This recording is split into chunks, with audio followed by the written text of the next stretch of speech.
February is Heart Wellness Month, so we're going to have some talks about heart healthy, and today is about wellness. Okay, so Can't sit there. Oh, you can't sit there. Keep watching our video. Can't sit there, you're in my way.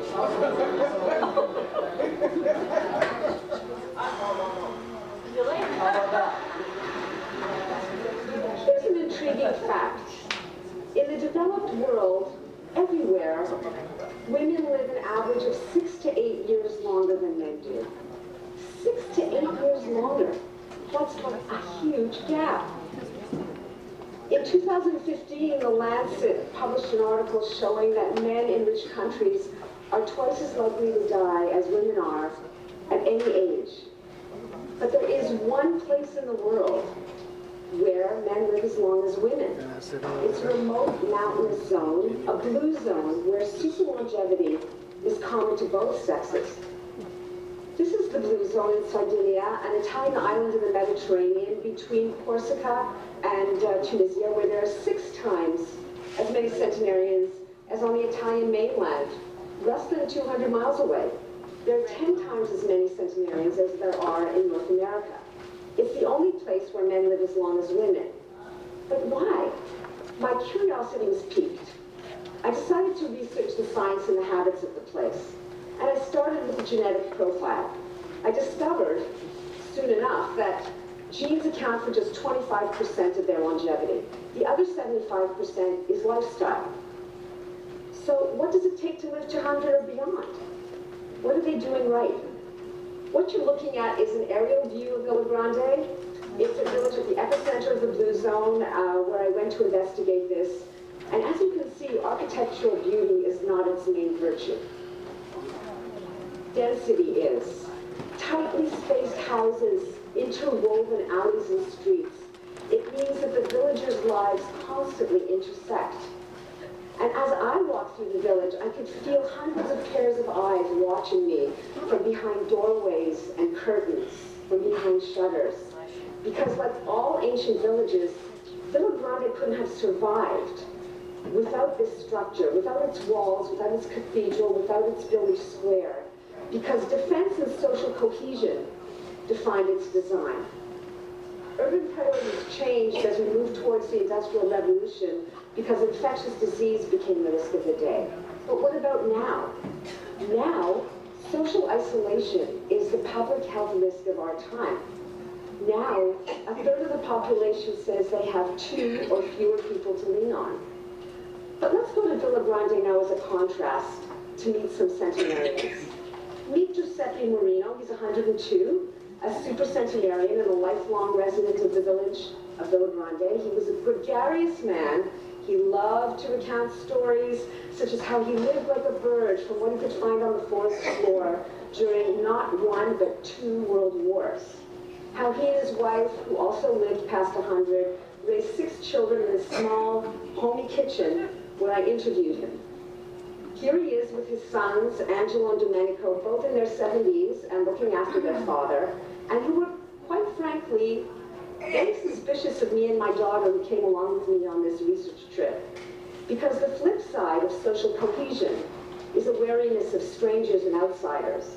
But Zio Giuseppe, he wasn't suspicious at all. He was a happy-go-lucky guy, very outgoing, with a positive outlook. And I wondered, so is that what it takes to live to be 100 or beyond, thinking positively? Actually, no.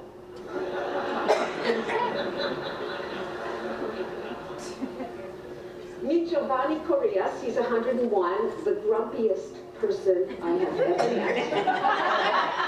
And he put a lie to the notion that you have to be positive to live a long life. And there's evidence for this. When I asked him why he lived so long, he kind of looked at me under hooded eyelids and he growled, "Nobody has to know my secrets."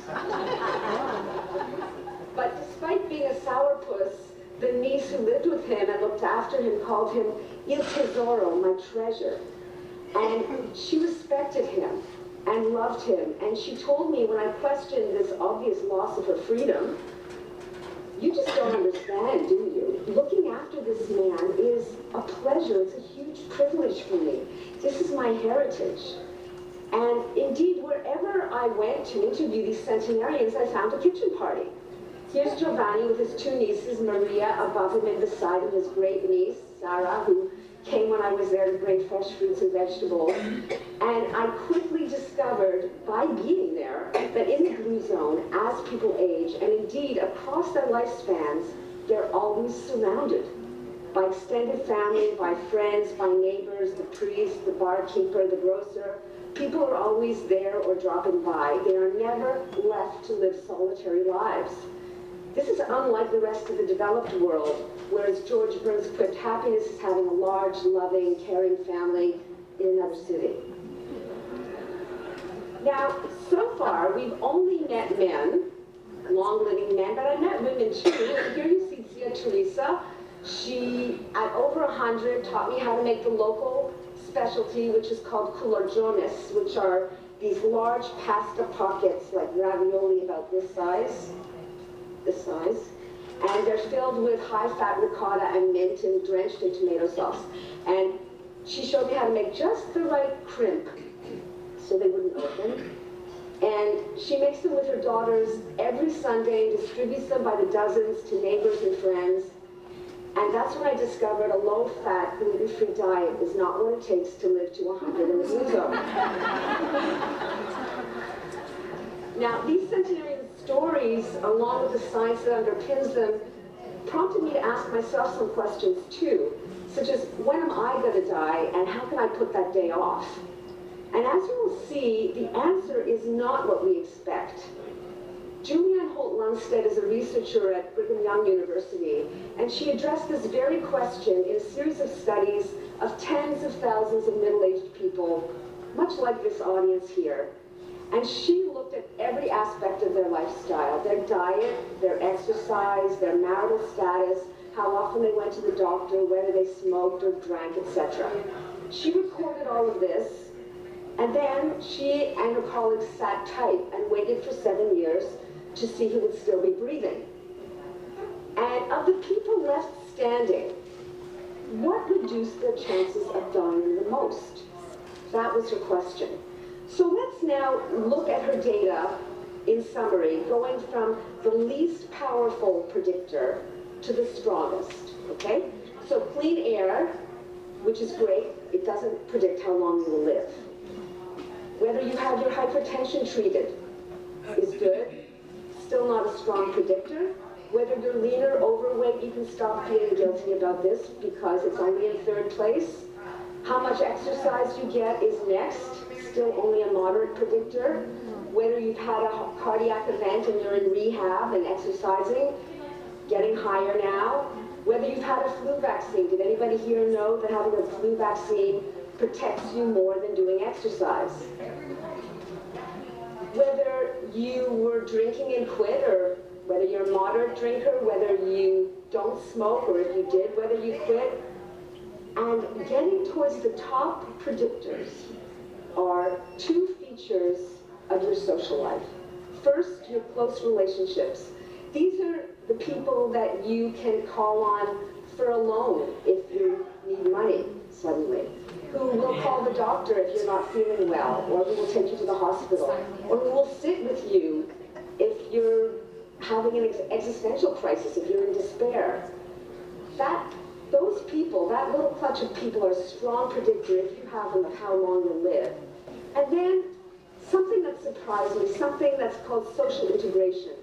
This means how much you interact with people as you move through your day. How many people do you talk to? And these mean both your weak and your strong bonds. So not just the people you're really close to who mean a lot to you, but like, do you talk to the guy who every day makes you your coffee?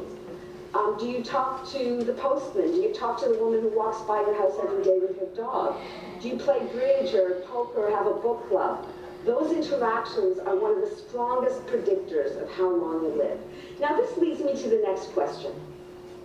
If we now spend more time online than on any other activity, including sleeping, we're now up to 11 hours a day, 1 hour more than last year, by the way. Does it make a difference?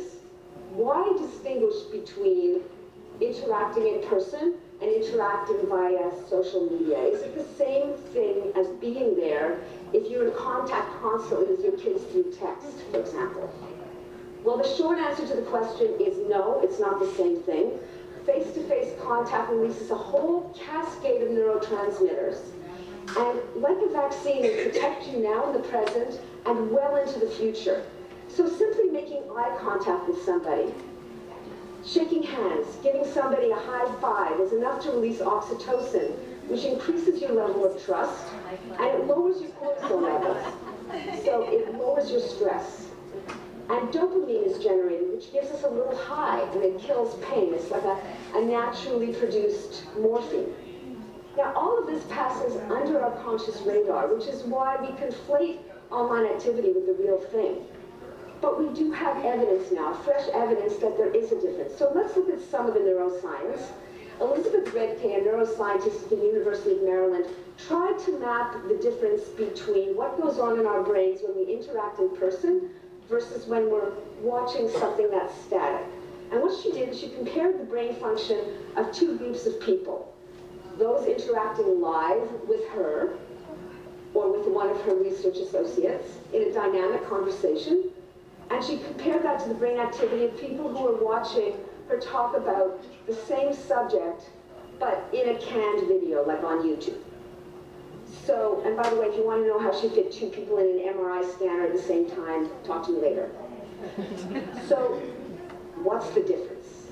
This is your brain on real social interaction.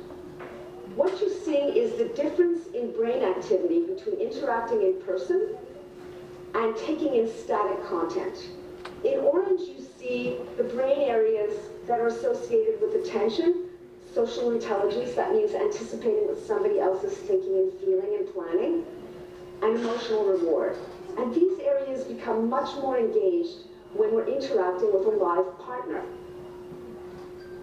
Now, these richer brain signatures might be why recruiters from Fortune 500 companies evaluating candidates thought that the candidates were smarter when they heard their voices, compared to when they just read their pitches in a text, for example, or an email or a letter.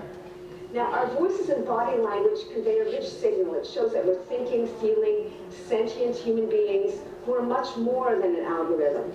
Now, this research by Nicholas Epley at the University of Chicago Business School is quite amazing because it tells us a simple thing. If somebody hears your voice, they think you're smarter. I mean, that's quite a simple thing. Now, to return to the beginning, why do women live longer than men? And one major reason is that women are more likely to prioritize and groom their face-to-face relationships over their lifespans. Fresh evidence shows that these in-person friendships create a biological force field against disease and decline. And it's not just true of humans, but their primate relations, our primate relations as well. Anthropologist Joan Silk's work shows that female baboons who have a core of female friends show lower levels of stress via their cortisol levels, they live longer, and they have more surviving offspring. At least 3 stable relationships, that was the magic number. Think about it. I hope you guys have 3. The power of such face-to-face contact is really why there are the lowest rates of dementia among people who are socially engaged. It's why women who have breast cancer are 4 times more likely to survive their disease than loners are. Why men who've had a stroke who meet regularly to play poker or to have coffee or to play old-timers hockey, I'm Canadian after all, are better protected by that social contact than they are by medication. Why men who've had a stroke who meet regularly, this is something very powerful they can do. This face-to-face contact provides stunning benefits. Yet now almost a quarter of the population says they have no one to talk to. We can do something about this. Like Sardinian villagers, it's a biological imperative to know we belong, and not just the women among us. Building in-person interaction into our cities, into our workplaces, into our agendas, bolsters the immune system, sends feel-good hormones surging through the bloodstream and brain, and helps us live longer. I call this Building your village, and building it and sustaining it is a matter of life and death. Thank you.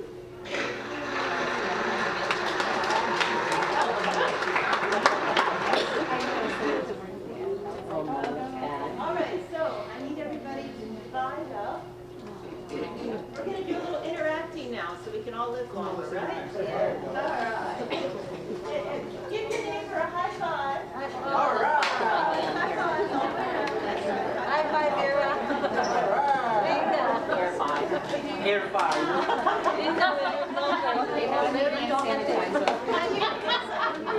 I need 100 all over here, 200 over here, 400 over here, and 500 over here. And if you don't belong to any of those groups, join one. We're going to have 100 all over here.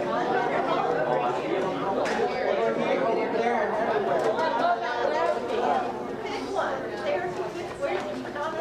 Leah, sitting right there. Where are you going? I need 300 behind him.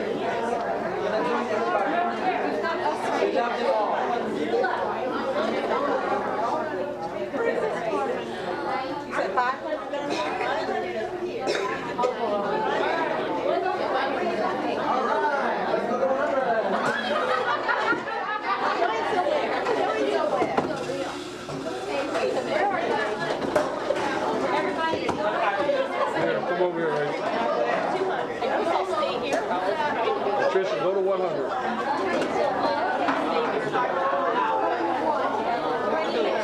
Yeah, take your chair.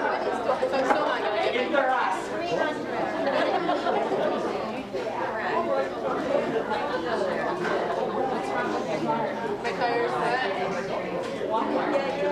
I have warranty on my car though, on my tires. But it has to be done. It's definitely that I got the car. That's okay though. I'm supposed to do that for me. I'm not getting out of work until I have discharge. So I won't be able to.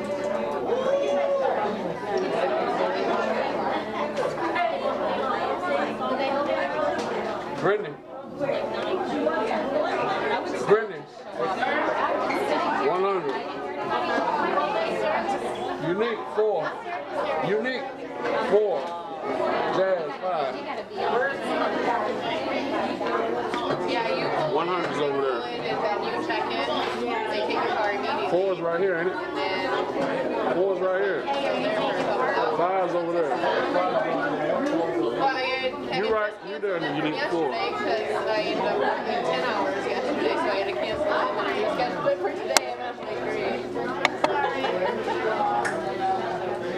Toes and all.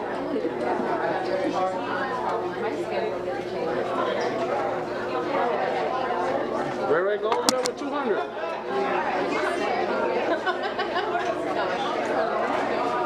Brittany, you in 1. Okay. Because it tells me when the air is low.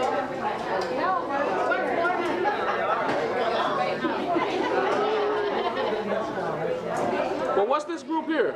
Therapy. The 300. Okay, guys. What are we doing? You got to go into one group. So Linda, go over here. You got to split up in groups. That's 400. 100 over there. 200's over You there. guys go over there with 200. All right. 200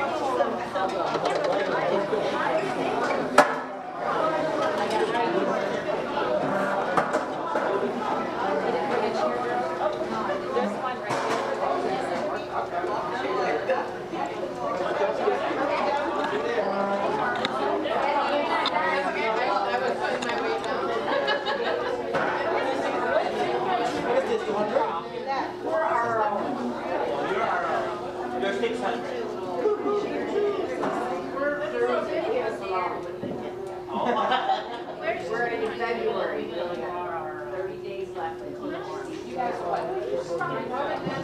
All right, so we're going to draw our own coat of arms. A coat of arms for each neighborhood. A coat of arms for each neighborhood. A coat of arms, okay? This is what you put. So in the first block, you draw something that represents a recent achievement in the neighborhood.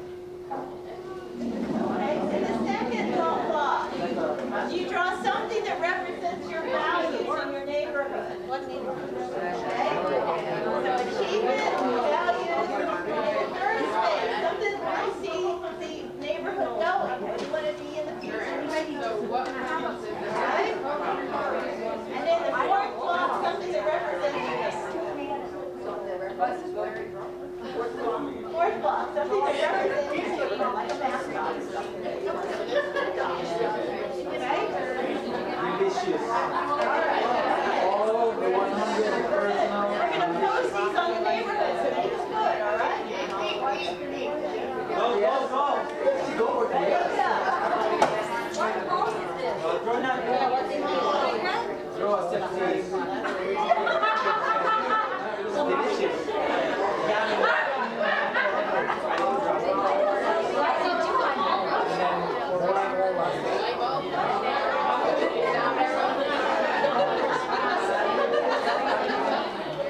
I'm here, muscle, not the female. Hold on.